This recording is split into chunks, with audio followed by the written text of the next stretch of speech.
We'll call the Monday, December 8th, Operations Committee to order, please. We'll start with a prayer by Commissioner Val and the Pledge of Allegiance by Commissioner Anderson. Please stand. Thank you, Mr. Chairman. Heavenly Father, we come to you again to honor you, to praise you, to thank you, Lord, for your salvation, for all your blessings. We know, Lord, that everything that we have that's good in our life comes straight from you. Please forgive us of our sins, times, Lord, that we don't acknowledge you for what good we have in our life. Lord, we come to you tonight as representatives of your people, believing that you have carried our steps to this point. We pray, Lord, that you enter our hearts, you enter our minds tonight as we discuss the business before us. Give us your wisdom, Father, to do what's right in your eyes. All this we ask in Jesus' holy name. Amen. Amen. Attention, salute, pledge.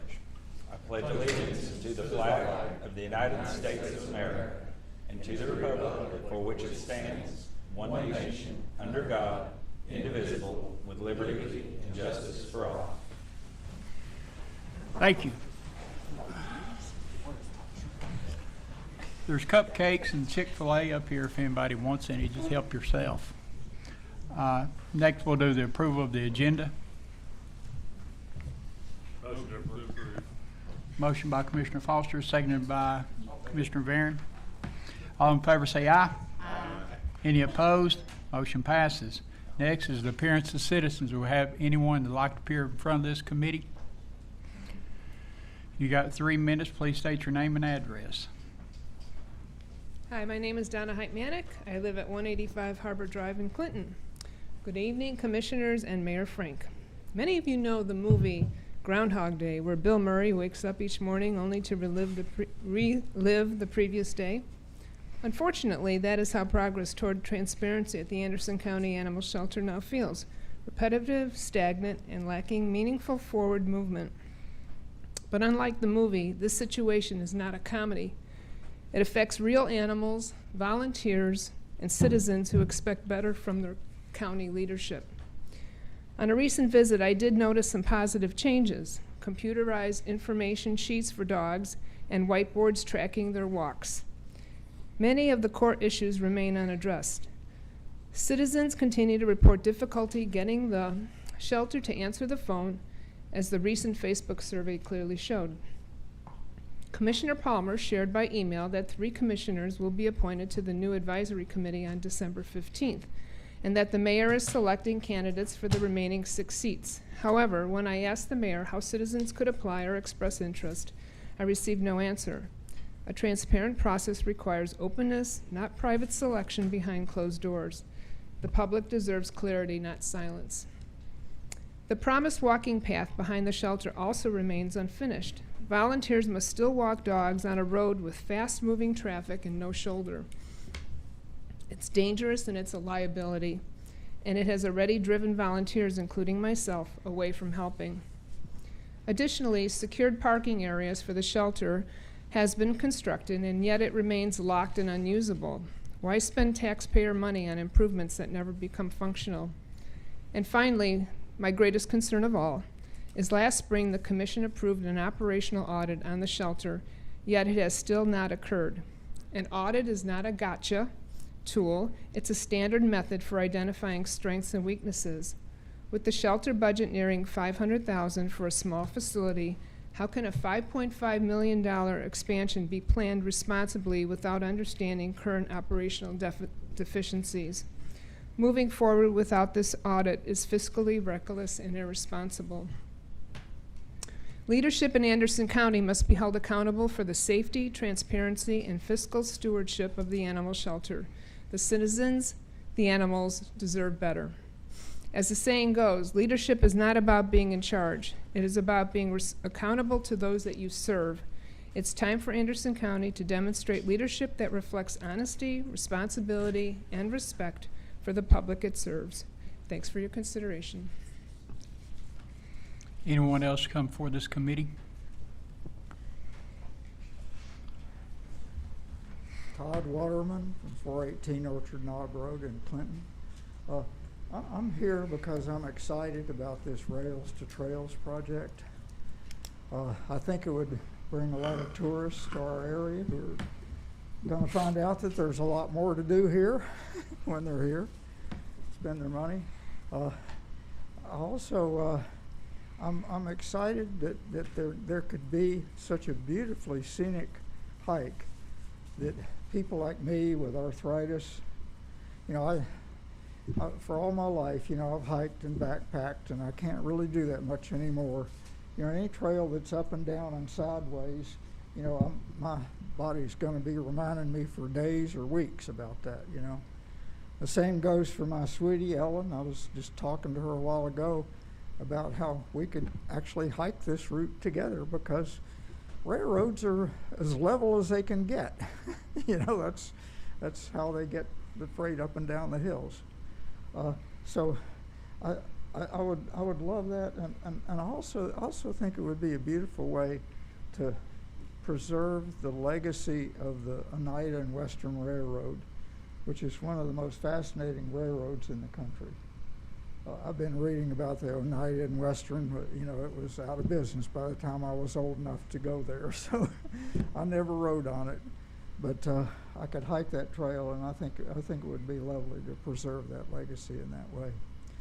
Anyway, I sure hope that happens, and I sure appreciate all of you who can support that.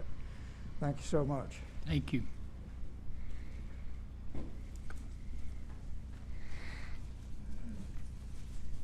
Commissioners, Mayor, Heather Kaiser, 193 Faust Lane, Lake City, or Rocky Top.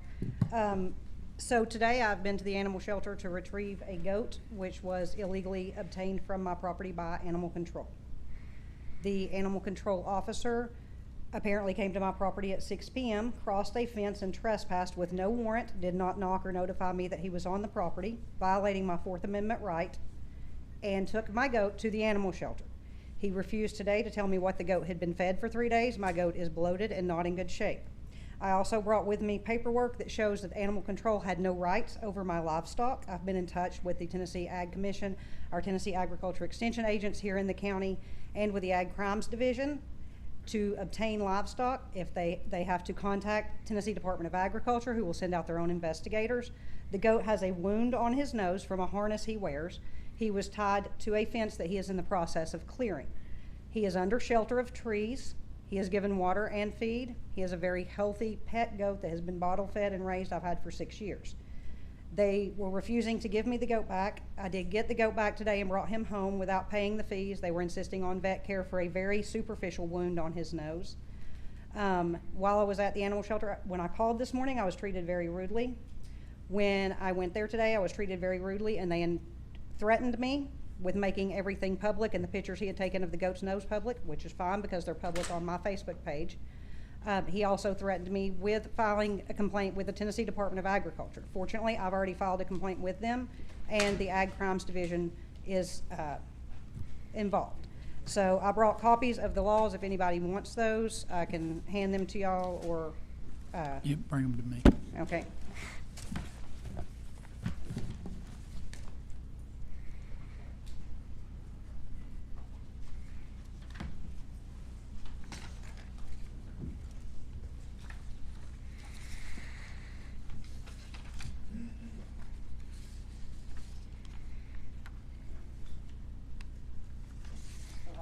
This is the one that pertains to livestock that says for them to come on the property and look at livestock. You can go ahead and pass them out.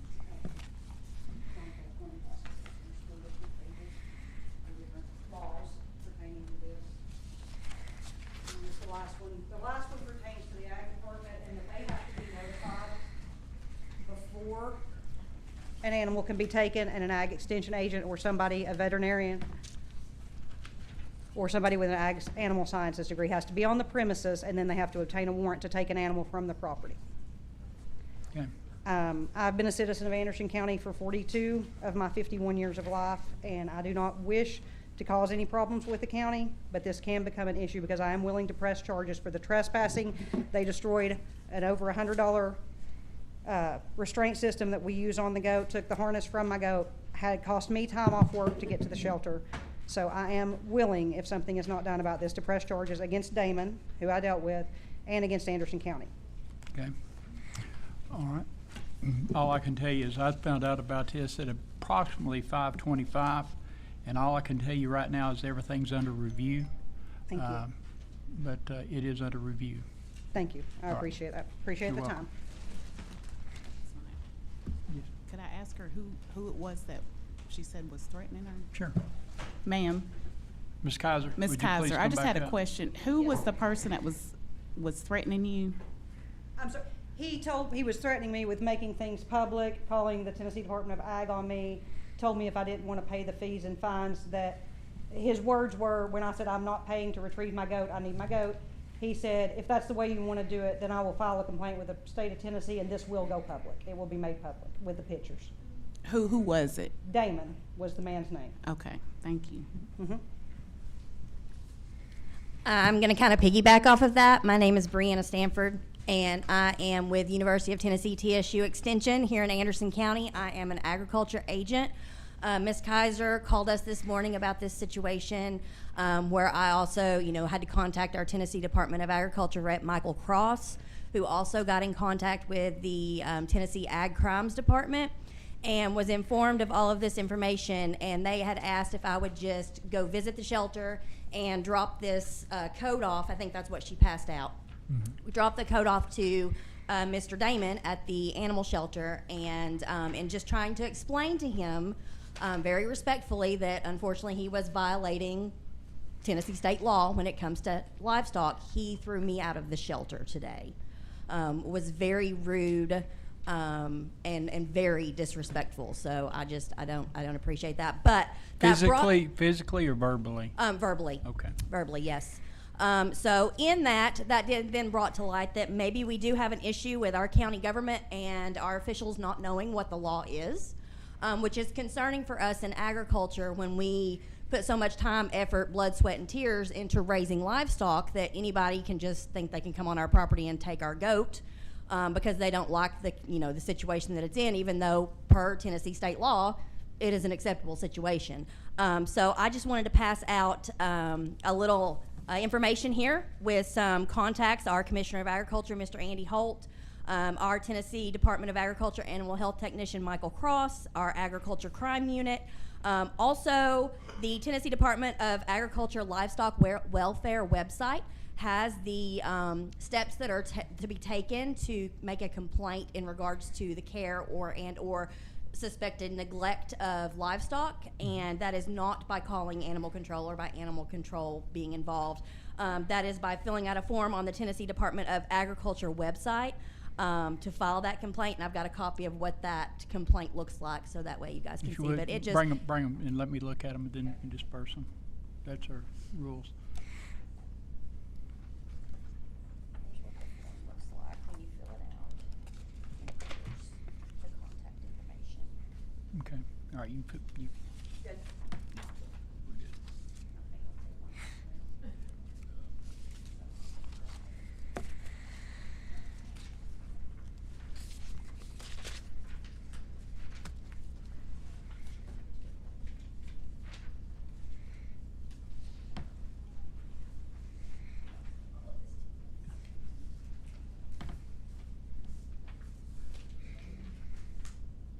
So again, we just wanted to kind of bring attention as the Extension Service. Our priority is our producers, our livestock producers, our farmers here in the county, and we just want to make sure that our leadership in the county knows the laws and regulations and rules as they apply to livestock in the community. Okay. While you're up here, Yes, sir. we've got a subject coming up, and I don't know if you can put any input on it, but we've got animal telehealth in Tennessee. Yes. And can you share anything on that when we bring that up? Yeah. Okay. Yeah, All right. absolutely. Okay, thank you. Anyone else come before this committee before we get started? Okay, seeing none. Next is recognition of Emily Crabtree, reporter of Channel 10. Emily, are you, there you are, come on up front. Hi. My chance to interview you, so, yeah, okay. Go ahead and start with your name and address and what Oh. brought you here. My address, all right. Well, my name is Emily Crabtree, and I'm at 5005 Inskip Road in Knoxville.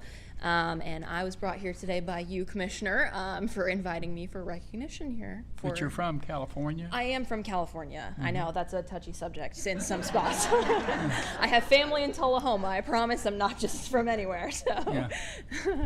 But yeah. And you cover Anderson County. I do. I'm the Anderson County reporter for Channel 10. I've interviewed some people in this room and gotten to know a lot of you very well over the last year and a half that I've been here.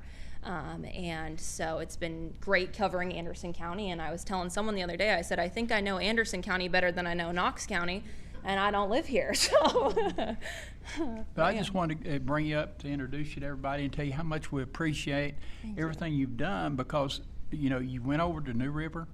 We talked about the road. We talked about the wild hogs. And the next day, USDA gets up there, and they've trapped 13 so far in one setting. great. So this is very effective. And I just appreciate, because, I don't know what's changed, but everything that you've done has really helped. Thank you. I Just want to say appreciate that. appreciate that. Commissioner Val's got something too. Okay. Thank you, Mr. Chairman. Being a former recovering reporter myself, what I've learned about both worlds of elected representation in the media is if we work together, we can certainly accomplish a whole lot. There are some issues that we get phone calls about in our district that we can make a couple of phone calls and fix the problem. And our constituents appreciate that. There are some issues that come up before us that are out of our hands. And all we can do is ask or request, and sometimes we don't get the quick response or solution to the problem that we would like.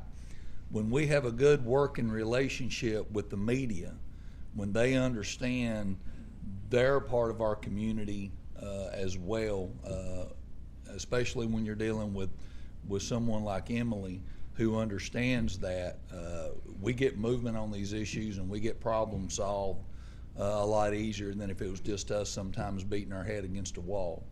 So I, for one, appreciate the time and the effort that Emily has always offered to put in. I get to work with her not only as a commissioner but also with the sheriff's office, and she's always been fair. She's always listened, and she always made sure that she had a good grasp of what was going on before she printed anything or broadcast anything. And I, for one, greatly appreciate that. I really do. Okay. Thank you. Commissioner Yeager, did you have something you wanted? Oh, okay.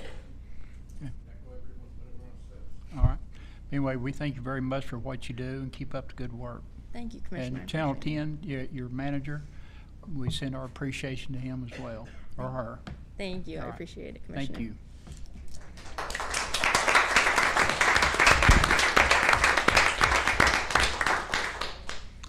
Next is intergovernmental telehealth for animals. And Ms. Sanford, you want to come up and talk a little bit and tell us what the telehealth actually is? And we've got a sheet that was just give out that we can do some telehealth. Oh, I don't know anything. I mean, I can put my point of view, but this is not my topic. Okay, what's your point of view? So as far as telehealth for animals, here in the county, I don't really work with our companion animals. I work more with our producers, with our large animals, horses, cows, things like that.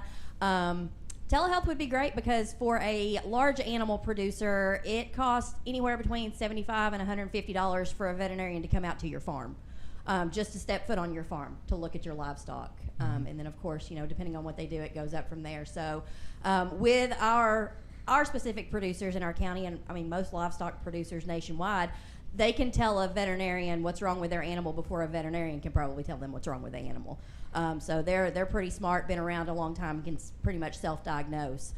So I think telehealth as far as large animal would be an awesome opportunity to help save our farmers and producers a little bit of money, a little bit of time, and having to take off work and be at home when for a veterinarian to come. So that's my point of view on that. All right, thank you. And I know you just got this information this afternoon, and of course, we can take it up again next month as we go forward and maybe get some more input. Mayor, have you got any input on this? Mr. Chairman, I just did we put together the little brief there about Tennessee. While it does allow for telehealth for animals, it requires a virtual client-patient relationship to be established with an in-person exam. There's a little more information in there, and then also the differing perspectives, some agencies that support the idea for improving rural access, and then some that have concerns. So both of those views are reflected in this one-pager. Okay. Commissioner Foster. So I guess we deferred, this got referred back from county commission because we didn't have the letter. We were gonna write a letter to expanding it. Right. Do we have the letter now? No, we don't. Okay, so No. we need to defer this again till, Yeah, defer it, and this gives us a little bit more information than we've got some Okay. public comment, I'll make that motion to defer it to January. We've got a motion by Commissioner Foster, seconded by Commissioner Yeager. Any discussion? All in favor say aye. Any opposed? Motion is passed to defer.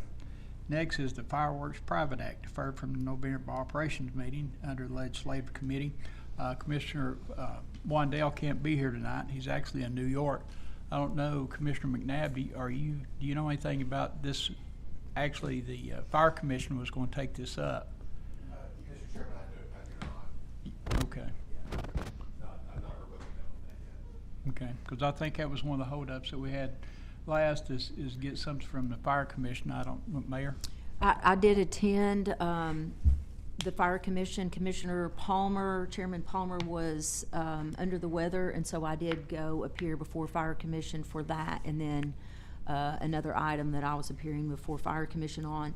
They actually passed a motion. They said obviously, since they're fire departments, they don't want to be in the business of endorsing fireworks, but they were taking a neutral position, basically not endorsing the sale of fireworks, but they would like the county, whatever we did, whether it was rescinding the private act or just modifying it to have those local controls, either way, that they supported having the minimum state standards.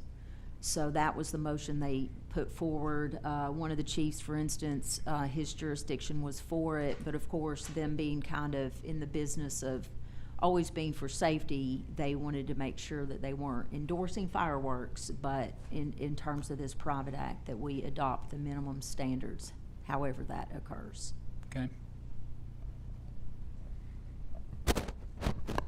I got a call about it too. I mean, that was kind of from one of the fire chiefs that they're not going to take a stand for it, but they're just because of safety and that concern. But it was one of those things that they, just because of the NFPF standards, and so they, even if it went back in front of the Fire Commission, which I guess that was more than they did, was just take a neutral position. But when I talked to them, they had kind of talked about not even can't come out for it because that's against their kind of as firemen. So. Okay. Do we have a motion? What would you like for the motion? Well, I'd have to pass the gavel, but I'm not asking The vice you to chair's make it. not here, so I- the I- next I- vice chair. I'd like to. Well- I'd like to either rescind. This is something I Well, think should go forward. But yeah. I'll make that motion. I sit on the fire department board as well, and it's hard to endorse that when that's what you're out there fighting. Right. So based on that, I know before I've been both ways, and then the sale. So I think there's some modification that we could do to the law to keep, it, and I'm sure the sheriff's department's not going to enforce it, but if you get caught with a sparkler, there's a penalty to pay. So I think maybe we could look at that and maybe do some structuring around where it shows that we're not in favor, like the fire departments are, but there's some restructure that needs to be done there. That's my thought. Well, I'll just make the motion to rescind the current private act, because then if that's the case, we rescind it. Go to the state standard. It go to the state standard. If we want to make some changes there, I just think that's the first step. I'm not saying we don't put in more to the private act, but if we open it up, it goes to the state standard requirements and that kind of thing. And I know Commissioner McCamey had kind of mentioned that at the last commission meeting. Right. Just what are the state, going to the state standard on that. But I think, you know, we need, legislative session's gonna be it's right around the corner, so. Exactly. If we're going to send it down there to open it back up, I mean, it's gotta go back to full commission, 3/4 vote, those kind of things, so. But I think let's get it back to full commission. We've heard from the fire departments, that's kind of what was the holdup. And then if it gets voted down in full commission, it gets voted down. Okay, because whatever we do, if we send it down there, we don't want it to come back. We approved it as a body, sent it to the state, then they sent it back, and then we turned it down, so that's not a good thing, so. Okay, so this motion is to rescind the private act. Then I'll second that. All right, got a motion and a second. Any discussion on the motion? All in favor say aye. Aye. Got one no. Okay, motion, got two no? Okay, motion still passes. Okay. All right, next is the Rails to Trails in New River. Presentation by Noel Durant. And before we get started, here, you know, we got some people, you know, from Devonia that's here tonight, and, you know, we're not asking anybody to make a motion. What this is a presentation, and he's got some ideas, you know, that may be more acceptable, but this is all, you know, just a presentation, and then we'll have a meeting with the folks from the New River area again before we bring it back. Mr. Durant. Appreciate this opportunity. I'm Noel Duran. I'm the Associate Vice President of the Trust for Public Land for the Tennessee office and our work across the Southern Appalachian region. And here to talk a little bit about the Tennessee Railroad, Rails to Trails, and rail acquisition for public benefit conversation. And if you wouldn't mind advancing to the next slide, thank you so much. Wait, you might be missing a couple. I think you might have gone. Perfect. Thank you so much. So an introduction to Trust for Public Land. We're a national conservation nonprofit. We've been around for 50 years. And we are entirely focused on improving community well-being through better connection to the outdoors. We are, as an organization, very focused on how we center community in our decision-making process. In the Tennessee office, we have a 30-year legacy of trust related to working in partnership with local governments, with community members, and as a result, we've been able to help communities achieve a very impactful community access that has helped support economic opportunity. And my job as the state director is to ensure that we don't jeopardize our community relationships and the trust that we've built from residents to local governments, state legislators to congressional representation and senators through our work, because we try to span that gamut with our projects. The map that you see on your left is a snapshot of 10 rail trail projects that Trust for Public Land has supported across the country. They represent several hundred miles of rail acquisition. I'm happy to share more detail and a report that actually talks more about the impact of rail trail projects for communities and Trust for Public Land's work alongside communities. And we have a very strong track record of being able to deliver high quality projects that are very clear in the public benefit and can create lasting opportunity for communities through acquiring these linear corridors for public benefit. Next slide, please. So how did Trust for Public Land get here? We are an organization that we've been historically hubbed out of Southeast Tennessee and Chattanooga, helping that community create new greenway connections. But we have been working to find new opportunities to expand our work, specifically in the idea of where trails like this, where access to the outdoors can bring most benefit. And we are very grateful to be working in partnership with the Appalachian Regional Commission through a $10 million ARISE grant award, which we are matching with $8 million of local and private match to help bring our expertise to communities to create outdoor recreation infrastructure that bolsters local economies.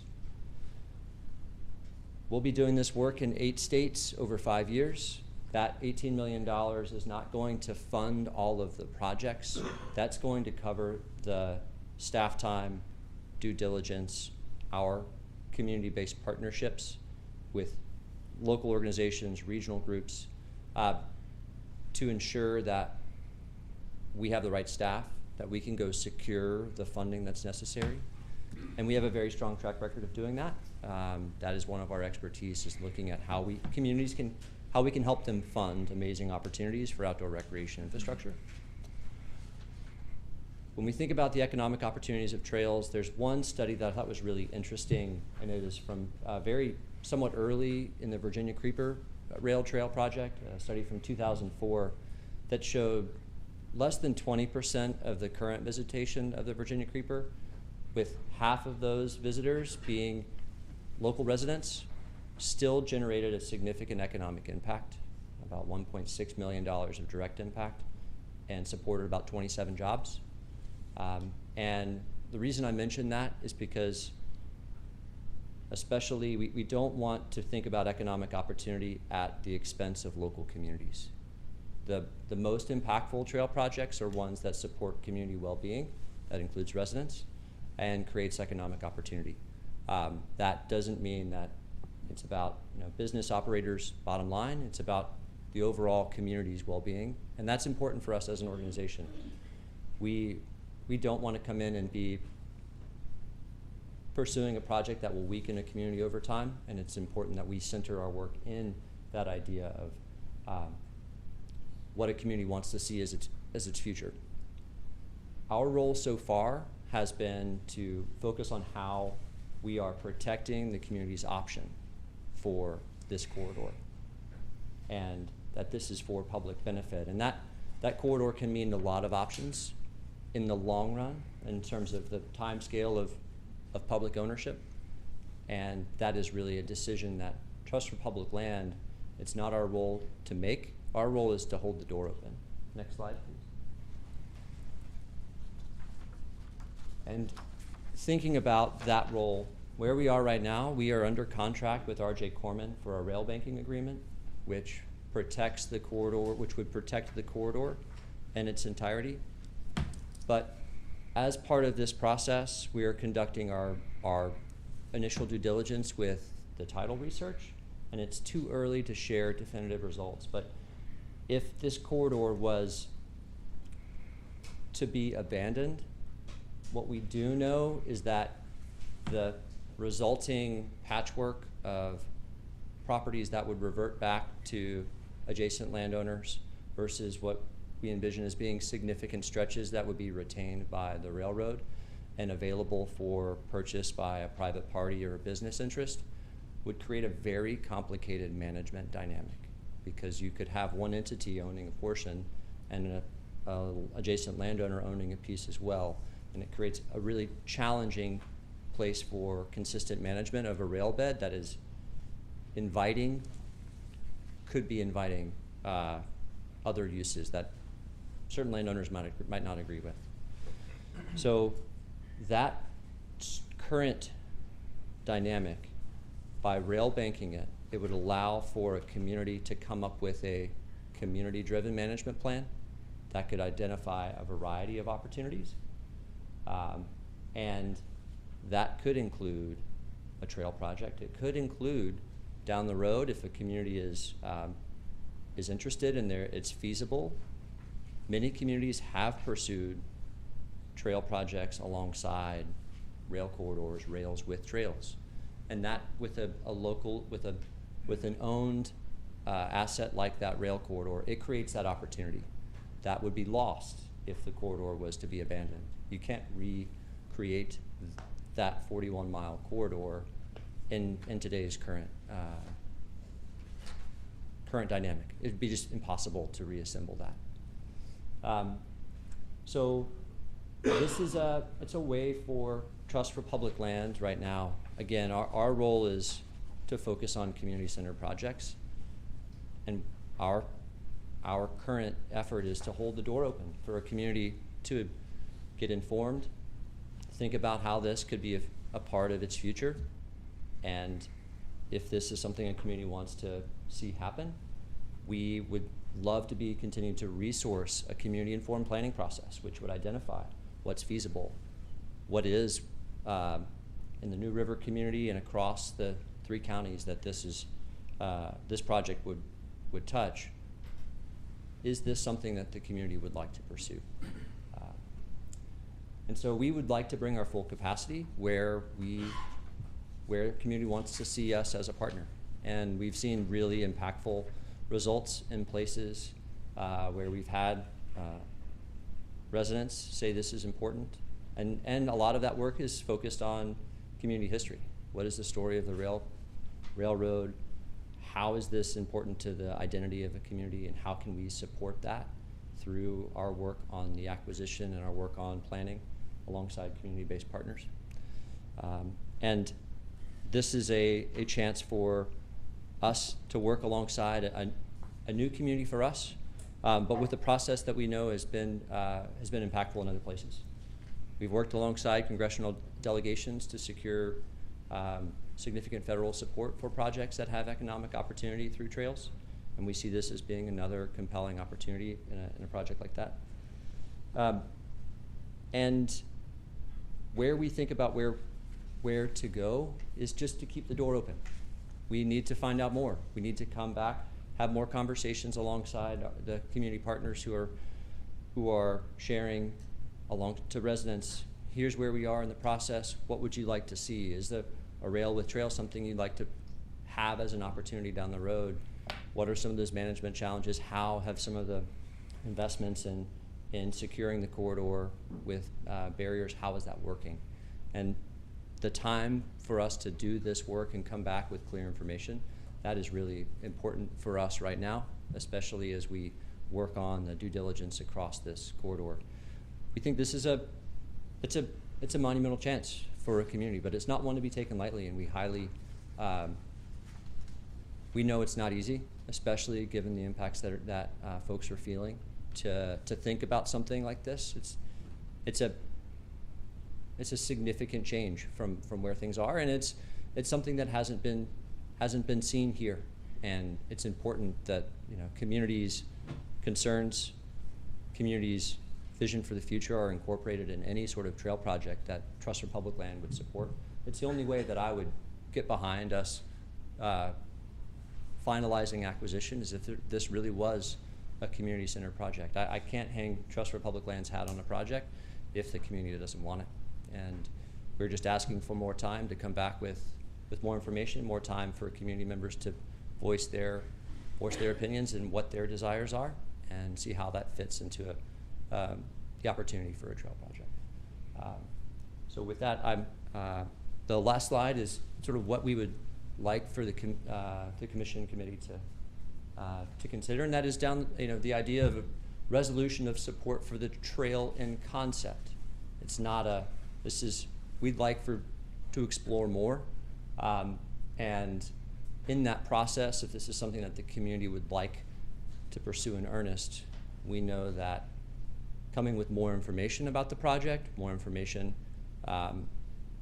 to build out the funding requests, more involvement from the county commission would be highly impactful in pursuing state and federal funding. We know that the state is very interested in outdoor recreation investment for economic opportunity, and just finding where that overlaps with community buy-in is important. Mr. Yeager? Thank you. What's the progress from the other two counties that would be involved in this project? Yep, it's a great question. So right now, the Scott County Commission is not interested in engaging specifically with Trust for Public Land on this. There are the town of Oneida. The town of Oneida has passed a resolution supporting this project, and Campbell County at this point, since almost 100% of that corridor is within TWRA property, there's been little engagement with the Campbell County Commission on this project to date, just because most of it is currently in public land. Commissioner Foster? What's the total miles and then of the trail, and then how much is that in Anderson County? Yeah, total mileage, again, this is still early. There's It can be rough. between 41 and 43 miles total. And then about 30% of it, maybe a little less, in Anderson County. The majority of it is in Scott County. 7 miles in Anderson County. Okay. I thought that sounded right. Chairman, I got one more question. Go right ahead. The other trail that's on the map there, existing regional trail, was that a rail trail too, or is that just a hiking trail that's on the map? Says Oh. Existing regional trail? So that is the Cumberland Trail. Okay. Yep. So that the Cumberland Trail intersects with the Highlander Trail, Okay. or what some folks are calling the Highlander Trail. The name really is, it's up for overall community discussion. Former Tennessee Railroad. Are you working with Rails to Trail Conservancy, or are y'all separate, two separate entities?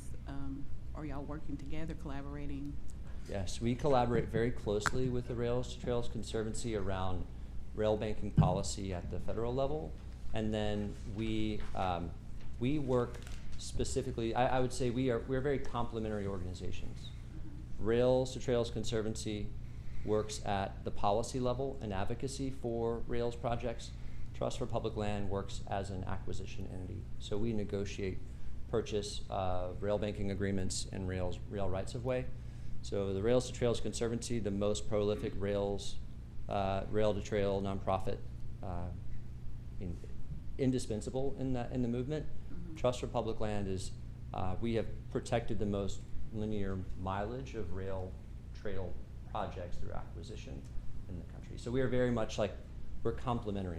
They work on the advocacy and policy side, we work on the transaction side. And yeah, our federal affairs team are working very closely, especially around rail banking agreements and policies that are being considered.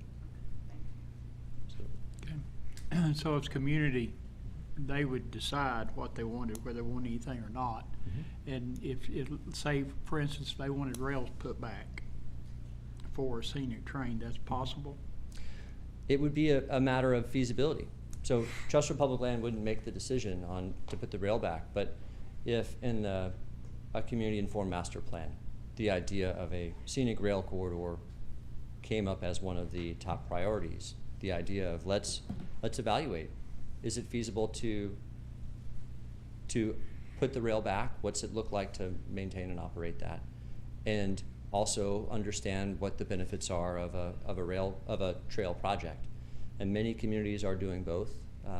Tennessee Central is a great example over in the Cookeville area, where they have a linear rail, active rail line and a trail project that's adjacent to it. There would be some infrastructure challenges to that. You'd have to rebuild bridges to support rail infrastructure, and also build a bridge for pedestrians and cyclists adjacent to it. So it would be a matter of coming with the information. What's the cost for these two things, and how does that fit within a community's need?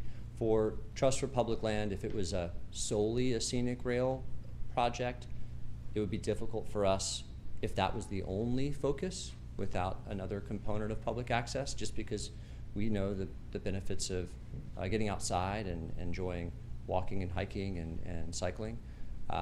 But we would envision an opportunity to look at both of those together. And if the community came up with something and they said, this is what we'd like to see, what's the guarantee that that's what would happen and not something completely different than what the community wanted? Yeah, it's a great question. Again, it really is a matter of what we're able to find the funding for. So if we were looking at a rail trails project from an outdoor recreation perspective, we know that the state is very interested in investing in that corridor. I don't know what the funding mechanism would look like for a scenic rail investment today, but one of the key components of the rail banking concept is protecting this linear corridor presents the opportunity when there might be the economic feasibility to rebuild this as a scenic railway. And that's one of the key elements of a rail banking agreement, is this protects the opportunity for that in the future. It might not happen immediately, but without the linear corridor, you can't rebuild that railroad as a scenic rail line adjacent to a trail project. So that's how we can't promise that the rail corridor would be built at the same time as the trail, but provides the opportunity for when the conditions allow. Public support, funding, operators, and building that into a Trails master plan is important from the beginning. Okay. We got Mr. Scotty Phillips in the audience. Mr. Phillips, would you like to come forward and ask some questions? Because what we're trying to do is gather information before we come back to the community. Okay, he talks about whatever the community's for, New River's against it. I'll tell you that right now. That's the Anderson County section. You can ask every member from New River that's here, and they'll tell you no. Nancy don't understand that. We've told her no, no, no. And it's not what we want, it's what y'all want. In the Smoky Mountains, you have all this wilderness and wildlife area. Why do you want us?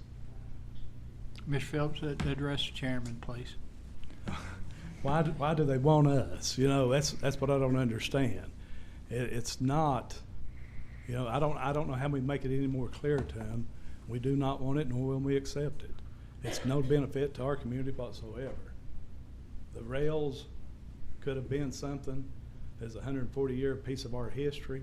Mm-hmm. And I know the people who take the rails up, Corman got $2 million for it, and I know what they're buying is another $2 million. You know, it seems like they could find all the money out there for the projects they want in somebody else's community, but you know, it's nothing we want. You know, we've got enough going on over there without having to deal with that. And you can look, you know, they talk about doing the research on the ownership of it. I've got a piece of property over there, and it says in my deed that it was the fellow who owned it sold 1 acre to the Tennessee Railroad. The Tennessee Railroad would have gotten that from everyone that they bought land from. It would say that in their deed. But if it's not saying there specifically that somebody bought it, more than likely and almost certainly they give them right-of-way over it, not a permanent right-of-way. That's where it comes into the thing where when it ceases being a railroad, it goes back to the landowner. That is my firm opinion on it, and I don't know that to be a fact, but that's the only thing that makes sense. You know, my 1 acre was sold, but you know, I don't know about the land beside him and all that. But it's not something that we want, or it's not something that we will accept or be for or whatever. They can talk about it making money and all that, and I've got a business at New River, but I don't want it. There's people over there that lives along the railroad that total strangers are going to be walking through their yards. You know, it's a no-win situation for us. Go find somebody else's land. Find it where somebody wants it. If you just want to spend the money, you know, do that. Okay.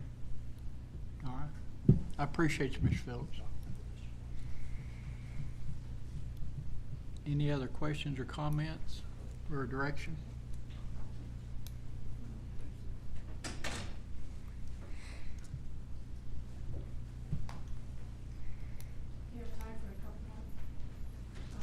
Yeah. Thank you. My name is Doug Battelle. I'm a Oak Ridge resident in Anderson County. I've not only been professionally involved with trail building for a long time, as well as personally. I'm the president of the Clinch Valley Trail Alliance. We help take care of the trails at Hall Ridge Park, Norris Dam, and North Boundary Trail. So we've got about 180 volunteers that are out working on trails all throughout the year. We support mountain biking, hiking, and running. So I certainly understand the concerns when you hear a project like this.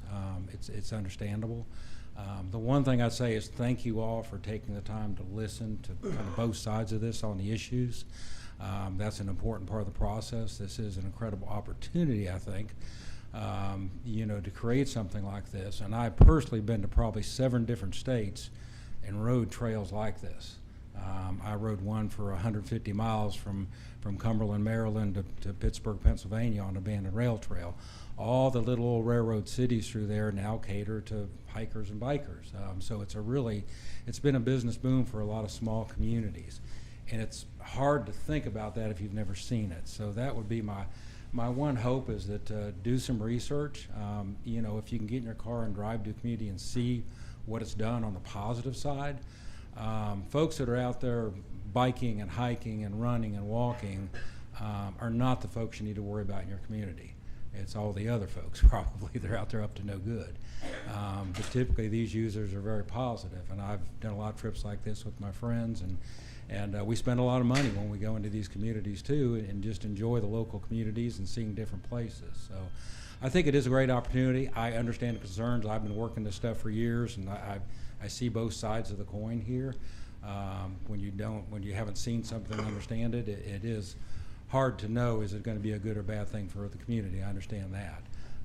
But overwhelmingly, when you look around where these have happened, they're a positive influence in the community. So again, just thank you all for taking the time to listen and kind of think about both sides of this issue. Thanks. Nancy? Thank you again for your time on this, folks. I wanted to... Go ahead and give your name, Nancy. Nancy Manning, Okay. Tennessee Citizens for Wilderness Planning. I think Scotty raised the two probably most critical issues here, and one is that title search we wish were done.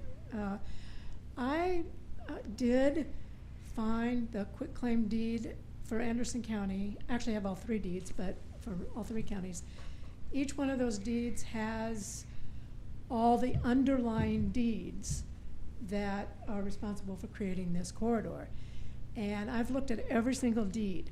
Now, I'm not a title search lawyer, and I can't provide legal conclusions, and I'm relying on Trust for Public Land when they say they're going to do due diligence, that they will then present basically what I'm seeing.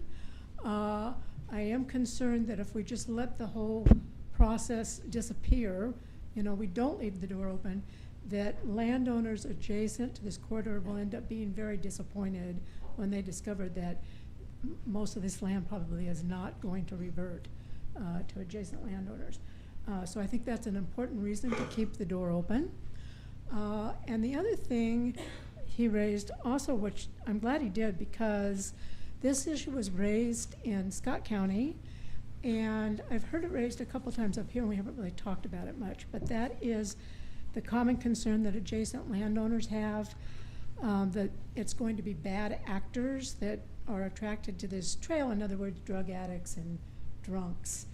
And what we know from speaking to owners and managers of these trails throughout Tennessee and elsewhere, and talking to those who use the trails like Doug and Todd, that once those trails are established, the type of people that use them are the people that do so for health benefits and for safety, in terms of it's better than on-road bicycling and hiking.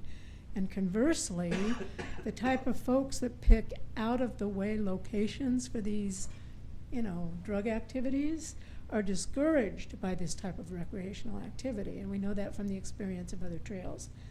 And additionally, I have talked about bringing a partnership into existence, hopefully, that consists of governmental units and nonprofits, which is a common model that's used in these projects. That model, that's the partnership that would stand ready to receive the funding from the state for the purchase, the design and construction, the management. And management consists of both maintenance and security. And the hope is that local residents would then be hired to fill those positions, for instance, of trail stewards. These people wouldn't be armed, but they become a proactive resource that reduces the burden on law enforcement. And we know this from all these other experiences nationwide, that that's what happens. So basically, as Noel talked about, we want to keep it a community-centered project. We know that folks along the rail trail often come into the conversation expressing opposition because either they think something's going to be imposed upon them or something's going to be taken away. And our feeling is that cannot happen. It has got to be community-centered. It's got to be a project that highlights what a community has and enhances and honors it. So that's why we're asking that we keep the door open with this positive resolution that we propose, so we can keep the conversation going and we can present more information as it comes in. So that's it. Thank you. Okay. Again, the purpose of this meeting was for information only, and hopefully that this committee will support the decision that the community makes going forward. Commissioner Foster? Did you have something? No, I'll let you go. The resolution keeping the door open, is there what's the timeline on that? Like, when we say keeping the door open, when does some kind of action need to, anybody can, whoever has that answer. So in terms of, for us, we'll be coming up on the next interim trail use negotiation period in the new year, in April. So ideally having a resolution from Anderson County saying we are supportive of this in concept to learn more information by that point would be very helpful as we go to the Surface Transportation Board to pursue another extension of that negotiation timeline. Okay. Yeah, I'm assuming you have a sample resolution. Yeah. Okay. I presented it in the package before. Package, okay. Right. I actually would like. Nancy, come to the podium, please, so the people at home can hear. I mean, the sooner that we had a resolution in support, the faster we could start pulling a partnership together that could receive the funding. And that's what I'm thinking about. I have talked to other people in the New River community that are open to discussing building a nonprofit up there, for instance. And I'd love to do that. I would love to help people form that nonprofit. And then I've talked about this before, about having that nonprofit at this end of the trail and then a governmental unit at this end of the trail, and start that process. But I don't think we probably should do that without a positive resolution at least. So. Okay. Mr. Phillips, you want? There is one other thing. I brought pictures. I wanted to real quick show you the barriers that are being put in. And those are the barriers that's going in now. they're in all the way, they finished all of Scott County, all of Campbell County. We've got a resident over there now that has complained about ATVs on her property, and they're supposed to put some barriers up there. That would be Karen, maybe? Yes, Karen is going to work with the Oneida folks because they've got all of Scott and Campbell County done, and now they want to start in Anderson County and get all these through, and Karen can help identify places, plus her own property that will get the barriers. But you'll notice there's a sign on there too that talks about no trespassing, and there's a law that's cited. And so Karen's mother actually told me that ATV people will sometimes take chains and pull their barriers away, which would be a violation of law. And so if anybody sees that and takes a picture or recording this, they will help with prosecution if that doesn't happen. But so far that hasn't happened anywhere they put these barriers. So we should be done with the barriers by the end of February about, although we understand. Okay. Commissioner Anderson. Thank you, Mr. Chairman. I know it sounds like the deadline that they're kind of up against or looking for is April, but I was just thinking with that Rosedale is probably the smallest precinct in the county, and it couldn't cost us that much to add that, as a referendum item and just let the people that live there. Is that just too impractical to think about? Like, just let them vote? Absolutely. If they want to do it or not. I mean, it's really should be their decision, Absolutely. Something to think about. It is their decision. What I was wanting to say is that deadline on April the 30th, whatever it is, if they haven't reached some kind of agreement, then that land automatically goes back to wherever it's supposed to go. If it be the land company, if it be a person's property or whatever. And that's what they're trying to delay to get past that, so it don't happen. No, we talked about that, yeah. Yeah. So that's the thing, but they say that some people on New River's for it. I don't know of anybody that is. Maybe, she does, but I don't know anybody that is.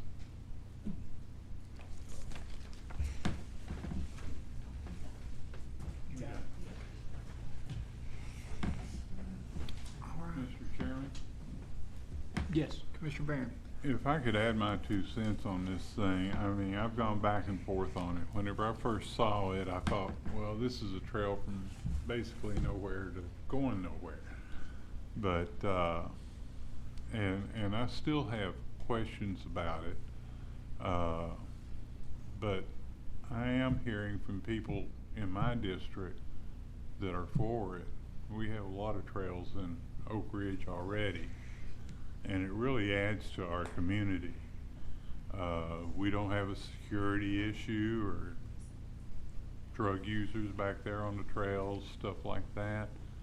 And even if we should support this, doesn't mean there's going to be a whole lot of happening now, or maybe not for 5 years from now. You know, but to not support it, you close that off forever. And maybe 5 years from now, 10 years from now, it becomes something really viable and helpful that people didn't realize. And this will be there for generations to come if we do it. Or if they do it, I should say. We're not doing it ourselves, so. But I mean, you know, generation after generation after generation can benefit. And if we don't support it, then we lose that opportunity. That's my thoughts on it. Okay. The idea of resolution at that voting precinct, I think it would send the wrong message, because we make decisions for Claxton and for That's correct. every area of the county, and I don't think that, you know, that I should be precluded from making a decision about the county. Mhm. I'm not saying which way I'd vote, but I'd think that this is what the county commission does. You're right. Okay.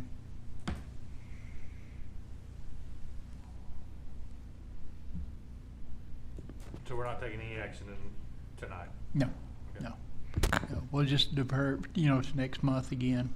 And then, that way we can meet with the community, and, you know, get some more input from them.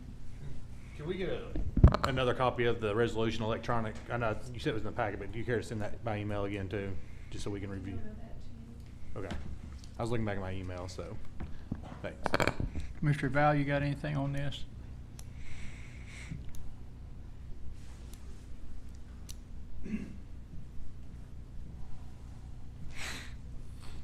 Thank you, Mr. Chairman. I appreciate the folks being here tonight to address the committee. I appreciate them coming to New River a couple of months ago to address the community. I don't know if it would have made any difference with anyone who lives over there or not, but I think what started off on the wrong foot was we heard about it through second and third hand information. I think you and I had gotten some phone calls from community members from there asking, have you heard about this? Have you heard about this? Have you heard about this? And we kept trying to find out more and more information and couldn't find out anything. And then how we found out was, I think someone had reached out to the city of Rocky Top and asked them to support the endeavor. And our good friends with Rocky Top City Council immediately notified us, and that's when I reached out to Miss Manning, and appreciate Miss Manning taking the phone call. But Miss Manning said, well, we've got a meeting coming up in Norse, over at Norse Dam State Park, I believe it was. And I quickly explained to her that the folks from the 4th District, especially those in the New River community, would really, really appreciate them coming to the New River community to discuss this issue. And they did, and we appreciate that, and that's really when the conversations began.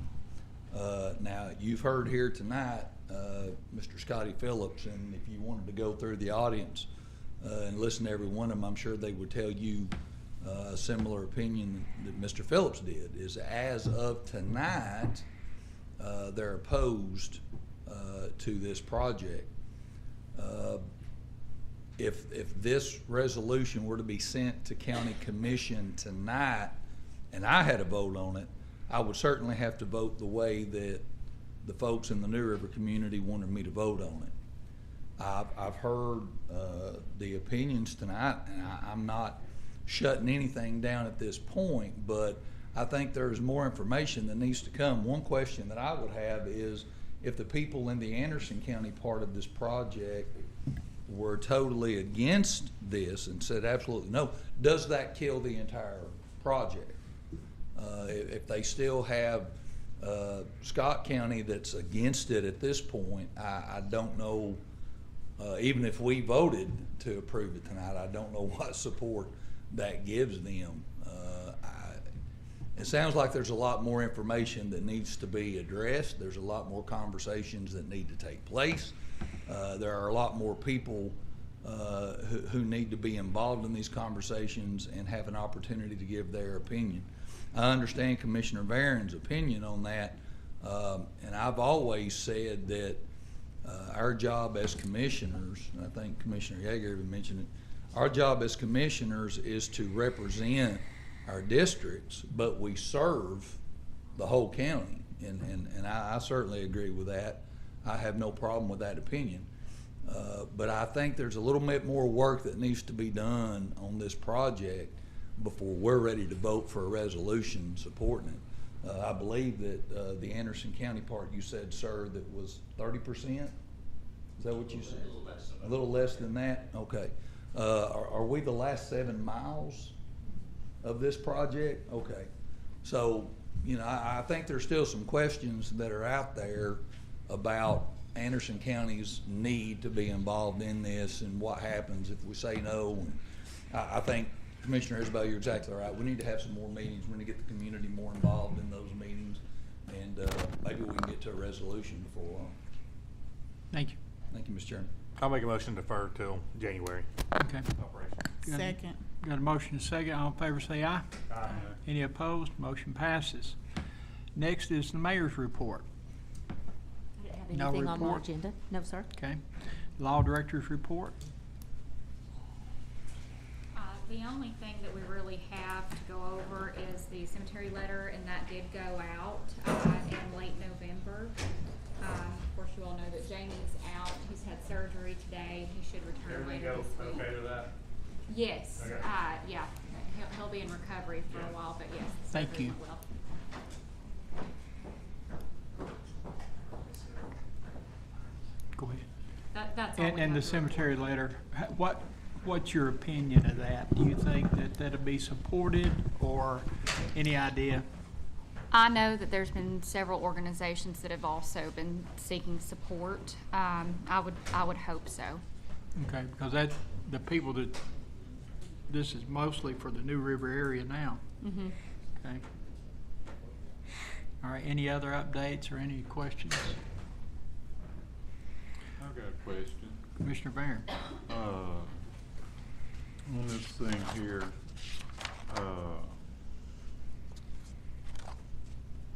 what is it?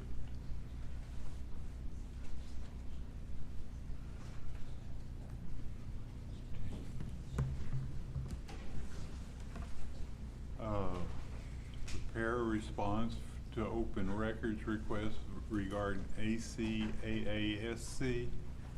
What is AASC? I believe that's the Animal Shelter Advocacy. There was an open records request asking for some information that was sent back and forth in determining and finalizing the resolution. Yeah, there was a public record. There's a public record request between emails between myself, the mayor, and the law director's office, so that's been filed with the HR department, so that's what that has to do with. Okay, I was just wondering because I didn't recognize all that alphabet soup there, you know. All righty. Okay. Anything else?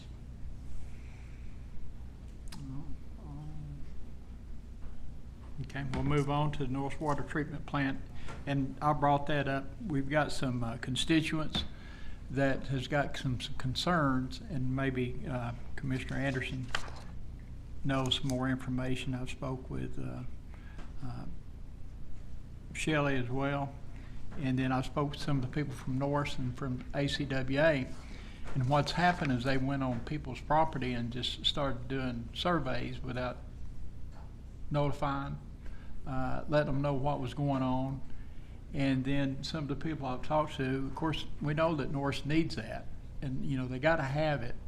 But one of the big questions is, you know, where's it going to discharge at?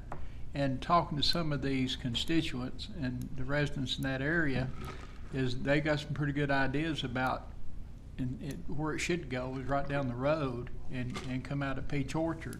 And we've got some people in the audience. I don't know if anybody out there wants to speak about it or ask any questions. Mr. Cox, just come up and state your name and address, please.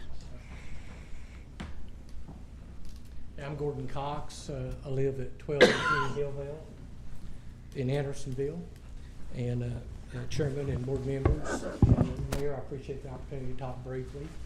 About a month ago, I came home and surveyed stakes all around the area. I made an inquiry with one of the utilities, and this is the email that they sent me. Cannon and Cannon are installing survey stakes for a future ACWA project. They asked for 850 feet in each direction at the intersection of River Road and Hillville for a future sewer improvement project. I met with the director of the Anderson County Water Authority, and he mentions he's not involved in this, that he thinks it's a City of Norris project. And I would encourage, I hope this entity here can get the powers together so they can have a public meeting to find out what project that they're working on. They're incurring expense right now, and they're not informing the residents that this could impact.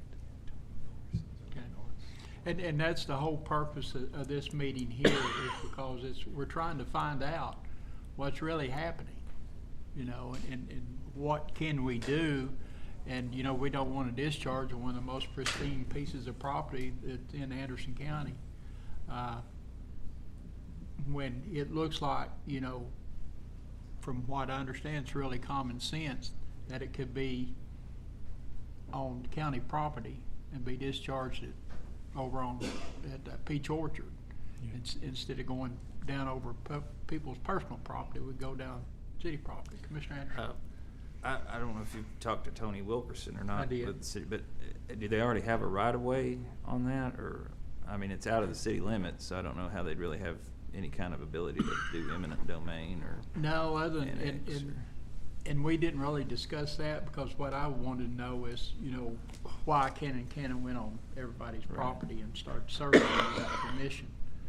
That was the biggest question that I had. The Canyon surveyor told me that they were surveying for a transmission line of getting treated sewage to the Clinch River. And he made no mention of a sewer plant, but obviously there has to be a sewer plant involved because they can't force main this all the way from their existing sewer plant. So there's a lot to be said on this, and those that are in power are not informing the public of what's going on. Again, that's the whole purpose of this meeting tonight is to try to get, you know, more public awareness. But when we talk about the discharge, you know, what is that going to affect at the Clinch, where it's going to be discharged at? I think, you know, one of the proposals now is just going to be right up from a spare park. You know, is that going to affect that any? You know, there's a lot of questions that, you know, the public needs to know about. Thank you. Thank you, Mr. Cox. Anyone else from the? Okay. But hopefully this will be a stimulus to get, you know, the ACWA. I spoke with people from ACWA, and it's kind of like all they're going to do is supply the water, but they don't know a whole lot about it. And then I talked to Tony, and he told me what he could, And then my connection that I had with the city of Norris is no longer there. He resigned, so. Just looking at the calendar, Norris, their regular city council meeting is tonight. Obviously, can't be there. But so it looks like they meet the first Monday of each month. They also have a water board meeting that I was seeing if I can find it too.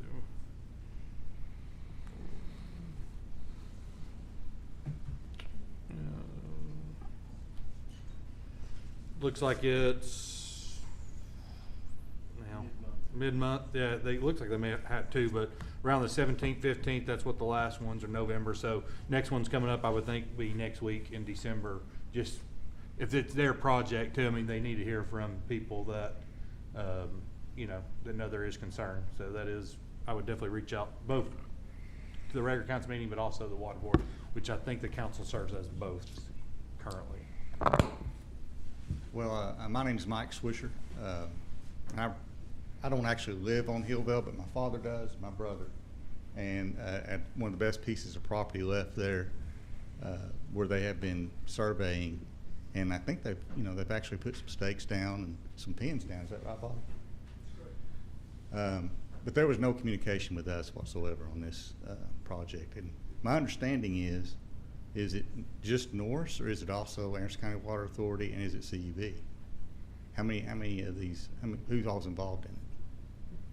Yeah, those are things we don't know, and that's what we're going to try to find out. And I'll try to go to that water department board meeting and maybe get some more answers. Yeah, we definitely want to be involved in this because we're not for this at all. Yeah, Okay. it devalues our property greatly. I know you had an idea about a route and a discharge.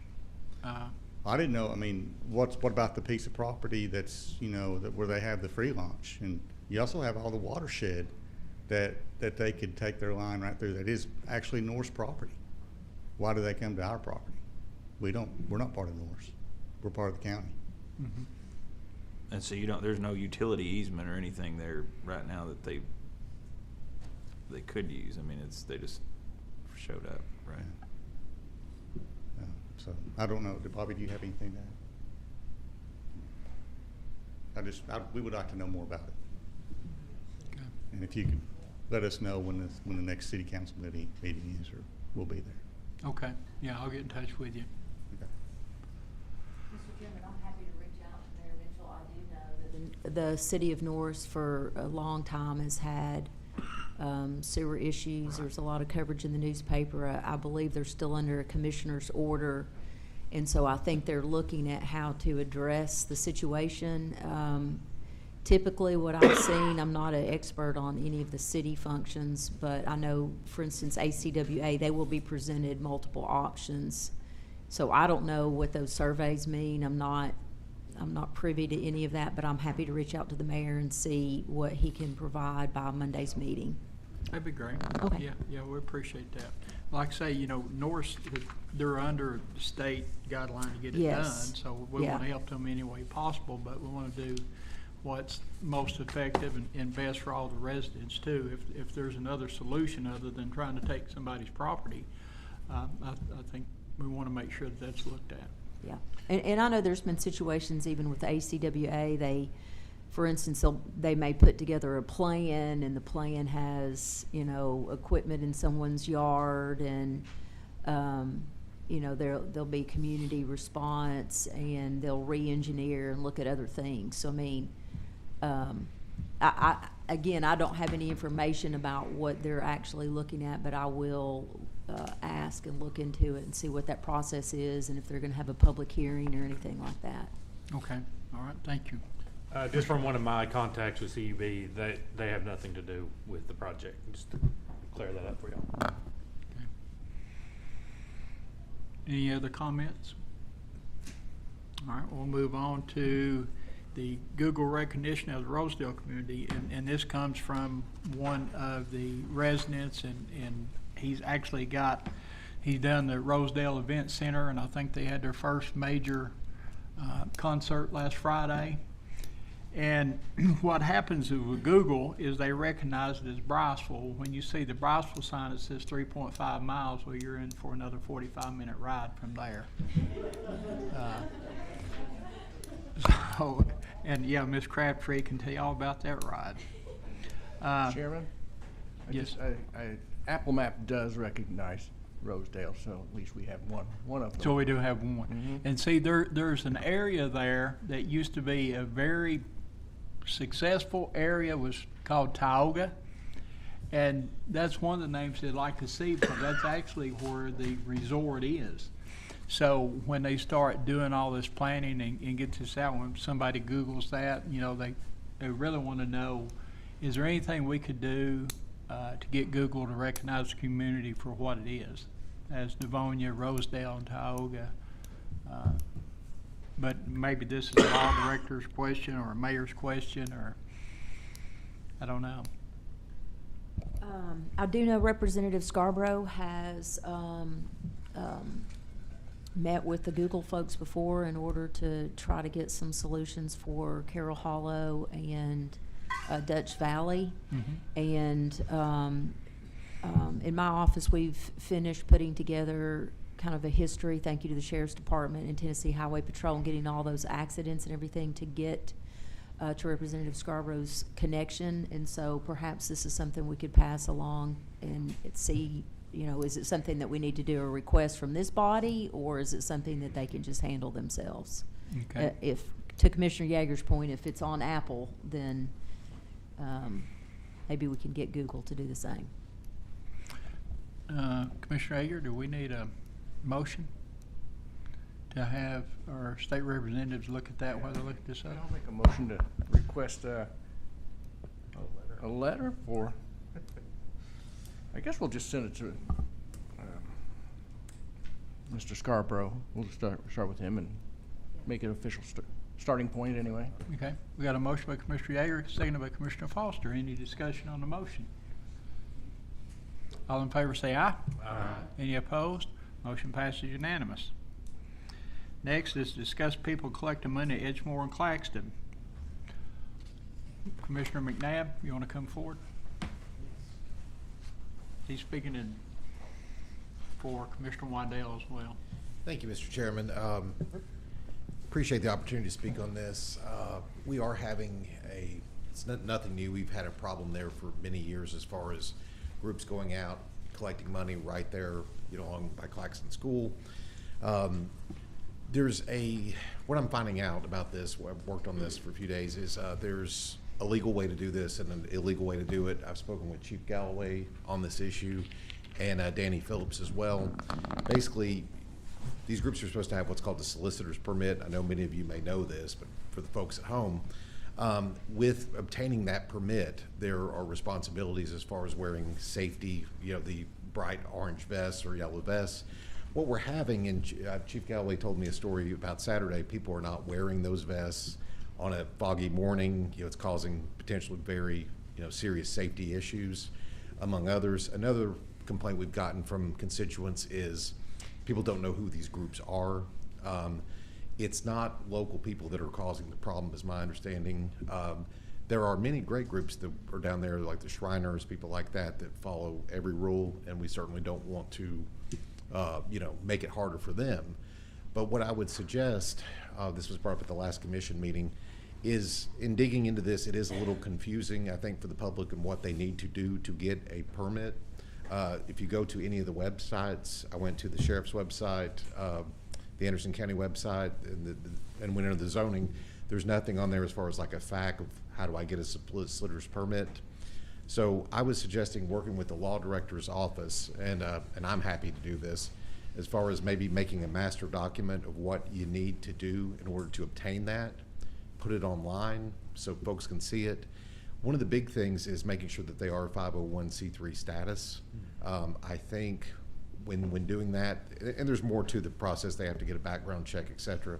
If we could perhaps streamline this and have required proof, follow the statute, of course, I think that's going to take care of most of the problem. The groups that are causing problems won't be able to meet that standard, and it should work itself out. But those are just my comments, and food for thought there. Commissioner Foster? Yeah, and just speaking from experience, when I was in Rocky Top, we used to have a lot of requests. We limited it to one a month, and that helped. And they had to come in front of council and get approval, which that'd be a little harder to do that from the county side. But I think limiting could be an option, and I think working with the law director to kind of come up with new guidelines is a smart idea. And if we need, you want us to make a motion on that to send the law director for you guys to work together on that?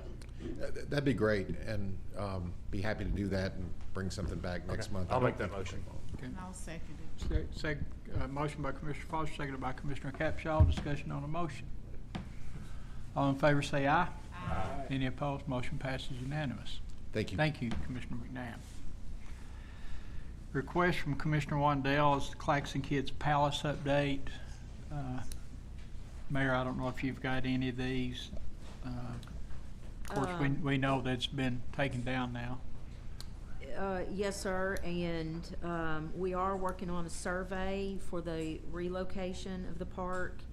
The director of Thank you, Bob. schools has a partial concept plan, and MBI, Michael Brady's working on a further plan, and the Conservation Board is going to be accepting survey information through the end of January.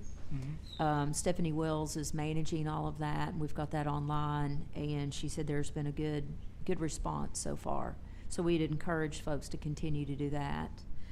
And then we're working through the Conservation Board on the shared use agreements. You have to have, from the school side, you have to have something on record that how you're going to share that space and who's responsible for what. And with TDEC, that has to be signed off, or once that agreement is put in place, that has to be filed with TDEC as well. Rosedale water update, I'm not exactly sure what he's asking there. Well, what I can tell you is that Commissioner Wandell has been working with, and I appreciate his help too, with Robert Campbell. Okay. And it's possible that they could do a well that could serve those ones that's concerned. And those people, the way I understand it now, in the community are very interested in that. It's an acceptable solution. And the cost of it is, from what we've been talking about, is very minimal from extending the water lines, very minimal.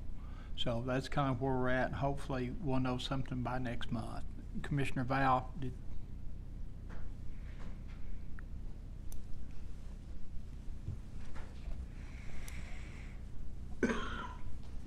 Thank you, Mr. Chairman. Yeah, that was my understanding in some of the emails that have been sent out. I was unable to obtain a telephone number for the Campbell firm today, but my intent is to call them and see what the next step would be in this. I know Tracy's been working on it, so yes, we do appreciate that. I know the mayor's been working on it. It's been an ongoing issue that we've all been made aware of for a very long time, and if we can get that issue settled. And the best thing is that's acceptable by the community. Yes, and we confirm that. Yeah. So, yeah. Thank you, Mr. Chairman. All right. Anderson County Animal Shelter update. So the latest on that, we did get USDA concurrence on all of the bid documents, and they sent a letter of concurrence that enabled us to award the bid. So that was awarded, I can't remember the name even of the group. It's Place Services, Inc. They were the low bidder. The USDA does require that the architect do a letter of recommendation after their review.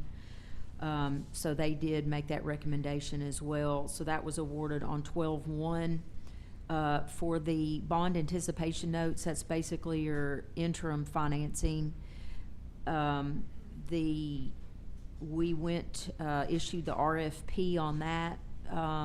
We received 12 responses from area regional banks. The lowest there was Regions, And so that is scheduled for closing on, the closing documents will be signed for that portion on December 15th. Then the funds will be transferred. The trustee will be setting up an LGIP account, which is a local government investment pool. So those funds will go in there, and currently on the front end, well, during the life of the project, we'll be making more in interest than actually is paid. So we'll start getting that right away. That money can either go to paying that off or for other equipment or shortfalls. But that's the status there. The next phase there will be the creation of the contract that's being worked on.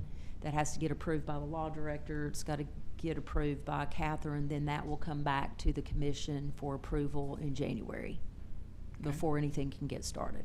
All right. Commissioner Barron? Yes, Mayor. I'm having trouble finding out about it. And people are asking me about this audit for the animal shelter. Has that contract been awarded, or? It has not, so I thought we were ready to go with Mission CIT. I had estimate of a little under $14,000 for that one. It's 13,000, can't remember the exact number, like 800 or 7 something. And at the last minute, they had to turn that down. They had staff that was ready to come to town to do the enforcement side, the animal control side, but the individuals that they had selected to do the shelter portion of that review never could get permission from their supervisors to be able to do that portion. So I'm going to have to go back to the well and try to get somebody else to do it.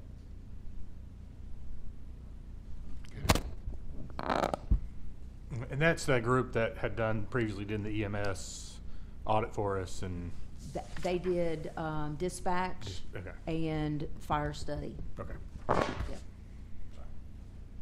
Yep. The other thing is Matt and I, so we did put the fencing up for the area that was asked to be a parking area. There have been a lot of comments made about the walking trails. I don't think that was part of anything that I was supposed to do. We did have gates installed there if the citizens want to access that other portion.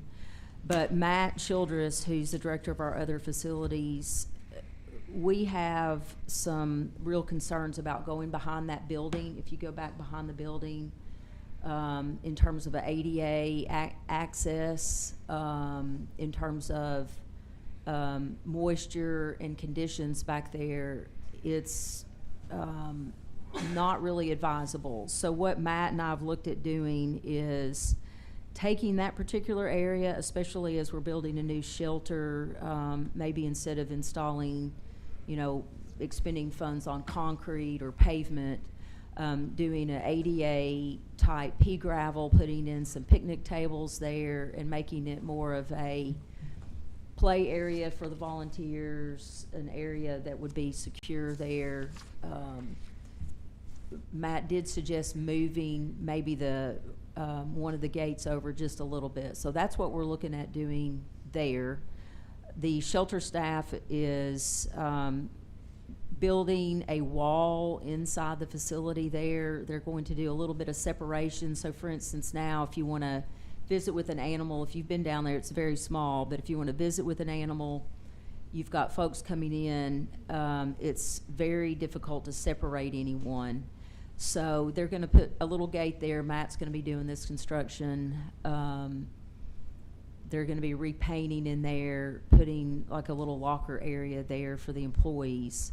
The new software is up and running, and I was down there the other day taking a look at it. It's working really well. The last frontier we have to plug in with that software is it does have a component that will be the payment system as well, so we don't have to have just a separate credit cards, and doing the tabulation under the software.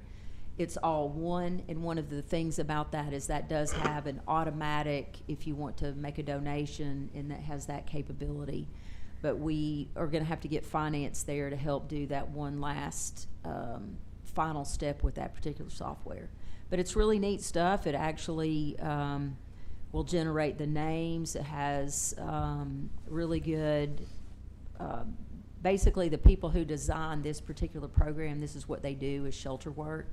So it has all the right categories and everything for the medical records, all of that. So that's working very well. One of the other steps on that too is it will allow us to plug into the different, just automatically, so once they do these texts of the descriptions, it allows the animal to go out to the nationwide adoptable sites. So that's one more component that we've got to finish up now that that's running. Okay. Commissioner Capshaw. Question. For citizens that, concerning the Animal Shelter Board, where do they go for the people that are at home that may be interested in serving on the shelter board? They can definitely shoot me a resume. I've already received one.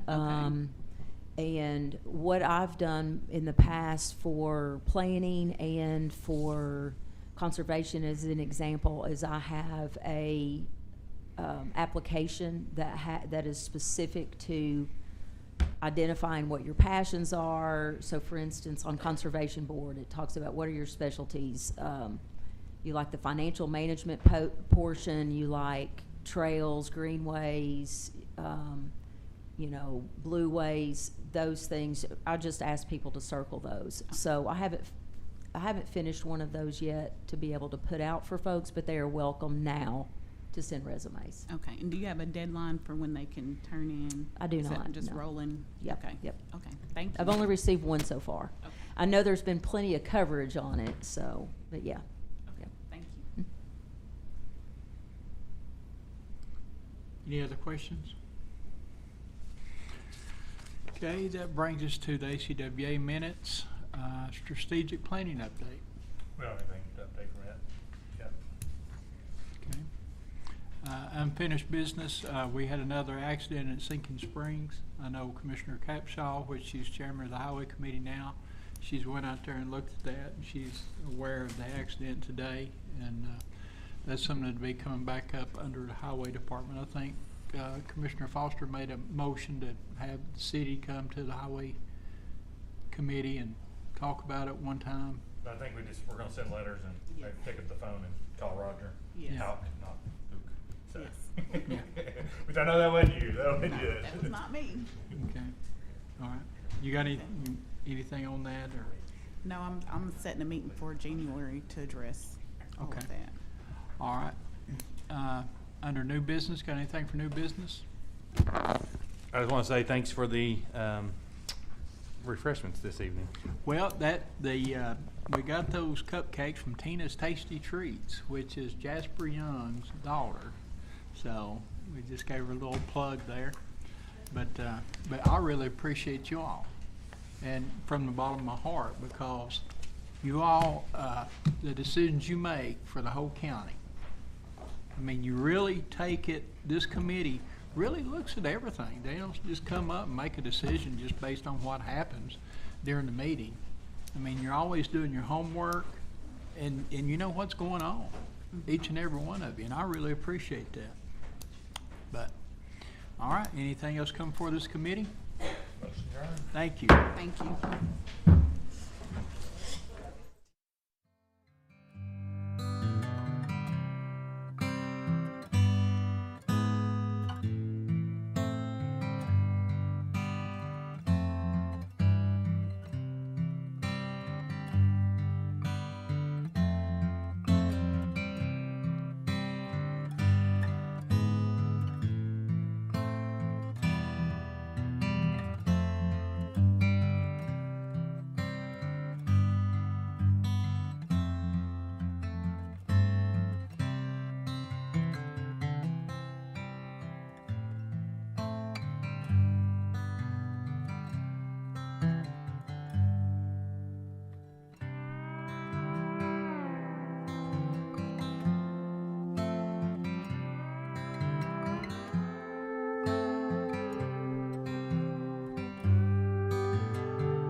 Bye.